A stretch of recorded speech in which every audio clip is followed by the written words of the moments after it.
Grabe to, makasaysayan mga kaibigan. Umuugong ang buong kongreso. Matindi, nagkakaisa na para kay Pangulong Marcos. Buong kongreso umiingay na. Lahat nagkakaisa kay Pangulong Bongbong Marcos. Pero teka, bakit? Bakit ngayon lang? Ano ang meron? At bakit pati ang hindi mo inaasahan ay nagsasanib puwersa na? Hinay-hinay lang, dahan-dahan nating bubuksan ang bomba kasi hindi ito basta balita, isa tong kilos na babago sa landas ng Pilipinas.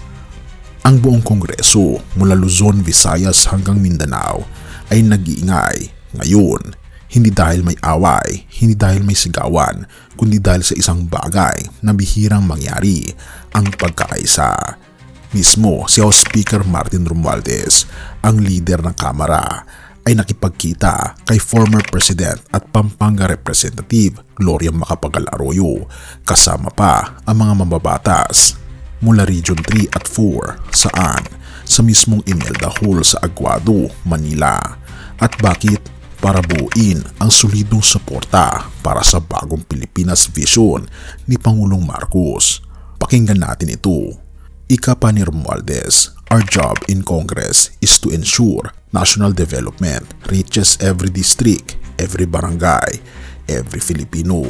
Hindi lang ito salita, dala niya ang unang 20 na panukalang batas para sa reforma mula sa food security, education, digital governance, kalusugan, trabaho hanggang seguridad. At teka, hindi lang basta panukala yan. Ito'y mga hakbang na tugma sa direksyon ni Pangulong Bongbong Marcos. Hindi lang bagong Pilipinas sa pangalan, kundi bagong Pilipinas sa gawa. At sa darating na State of the Nation Address o SONA sa July 28, ipapakita ni Pangulong Marcos ang buong plano. Pero ngayon pa lang, nauuna na ang Kongreso. Sa tulong ni Romualdez at GMA, nagsimula na ang konsultasyon, nagsimula na ang coordination, nagsimula na ang tatagan natin ang pundasyon ng bagong Pilipinas. At pakinggan mo ito kasi hindi lang para sa headline, hindi sapat ang batas lang. Kailangang tutukan natin ang pagpapatupad nito at tiyaking nakikinabang ang ating mga kababayan. Ito pa'y ayon kay Romualdez. Ito ang hindi mo dapat palampasin sa kasaysayan ng Pilipinas. Bihira ang pagkakaisang ganito. Hindi ito hype, hindi ito scripted.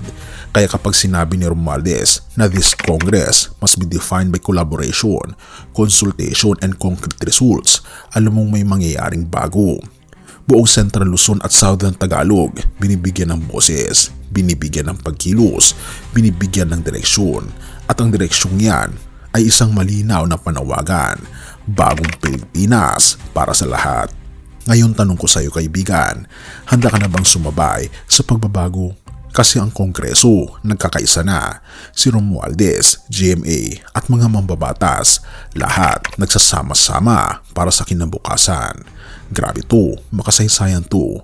At kung ako sa iyo kaibigan, huwag mong palampasin ang darating na SONA dahil dito natin makikita kung paano binubuo ang isang bagong Pilipinas. Grabe yung pagkakaisa na nakita natin sa Kongreso, hindi ba? Lahat nagtutulungan, nagsasama-sama at nagkakaisa para sa iisang layunin, ang bagong Pilipinas. Pero alam mo bang may mas matindi pa dyan? May mas dakila pang pagkakaisa at ito hindi lang para sa isang bansa, ito'y para sa buong sangkatauhan. Hindi ito pinangungunahan ng politiko, hindi ito dinandaluhan ng mga kongresista. Ang pinuno, walang iba kundi ang ating Panginoon Jesus. Ephesians 2 verses 13 to 14. Ngunit ngayon, dahil kay Kristo Jesus, kayo na noong unay malayo sa Diyos ay inilapit niya sa pamagitan ng kanyang dugo, sapagkat si Kristo ang ating kapayapaan. Pinag-isa niya ang mga Hudyo at mga Hintil upang maging isang bayan sa pamagitan ng kanyang katawan na inihandog sa krus. Katulad ng panawagan ng Kongreso para sa bagong Pilipinas, si Jesus naman ay may panawagan para sa bagong buhay. Ang pagkakaisang ipinakita ni Romualdez at mga lider ay tanda ng pag-asa, pero ang pagkakaisa na iniaalok ng ating Panginoon Jesus ay tanda ng kaligtasan. Hindi politika ang sentro ng tunay na pagbabago at tanging ang ating Panginoon Jesus lamang ang may kapangyarihan para rito. Sa krus ipinakita niya ang kanyang walang hanggang awa at wagas na pag-ibig, hindi para sa mga perpekto, hindi para sa mga makapangyarihan, kundi para sa lahat, makasalanan, sugatan, ligaw o nawalan ng pag-asa. Ang dugo niya ang nagbura ng pader sa pagitan ng tao at ng Diyos, at ngayon tinatawag niya tayong magkaisa, hindi sa isang gobyerno, kundi sa kaharian ng langit. At habang sinusundan natin ang pangarap ng bagong Pilipinas, huwag nating kalimutan ang tunay na bagong buhay na inaalok ng ating Panginoon Jesucristo. Ang political unity ay mahalaga, pero ang spiritual unity sa ating Panginoon Jesus ang pinakamahalaga at pangwalang hanggan. Kung gusto mong lumaya mula sa takot, pagkakawatak-watak at kasalanan, lumapit tayo sa ating Panginoon Jesus, tanggapin ang kanyang awa, lumakad sa kanyang pag-ibig. Ang tanong ay, tinatanggap mo ba ang ating Panginoon Jesucristo ngayon sa iyong buhay? Purihin ang ating Panginoon Diyos at tayo manalangin. Ama naming Diyos na makapangyarihan sa lahat, salamat po sa iyong dugo na bumura ng lahat ng hadlang sa pagitan namin at ng Diyos. Patawarin niyo po kami sa aming mga kasalanan. Ibalik niyo po kami sa iyong presensya. Ikaw lang ang tanging pag-asa po namin. Ituro niyo po sa amin ang tunay na pagkakaisa, hindi sa pangalan ng tao, kundi sa pangalan niyo po. Naway ang bagong Pilipinas ay sumalamin sa bagong buhay na nagmumula sa iyo. Pinupuri po namin kayo at pinapasalamatan o aming Panginoon Diyos sa inyo pong kabutihan sa amin. At salamat po sa pagdinig ng aming mga panalangin at patawarin po kami sa lahat ng aming pagkukulang at pagkakasala, sapagat ito po ang aming samot hiling sa matamis na pangalan ng aming Panginoon Jesus.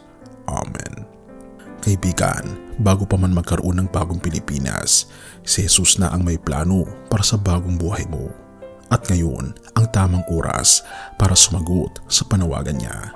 Dahil ang tunay na pagkakaisa ay nagsisimula sa puso na binago ng kanyang pag-ibig. Purihin ang ating Panginoon Diyos at salamat kaibigan sa iyong panonood. Bago natin ipagpatuloy kaibigan, siya nga pala ang Great Controversy na isa sa mga pinaka-kontrobersyal na libro dahil tumutukoy ito sa mga propesiya sa libro ng Daniel at Revelation na nagaganap na sa panahon natin ngayon bago ang pagdating ng ating Panginoong Diyos ay pinamimigay na namin ng libre sa pamamagitan ng PDF. At ito ay nasa limited lamang na panahon, kaya i-click mo sa description sa baba upang ma-avail mo kaibigan ang napaka-importanteng libro ito na magbubukas sa iyo sa mas maliwanag mong hinaharap.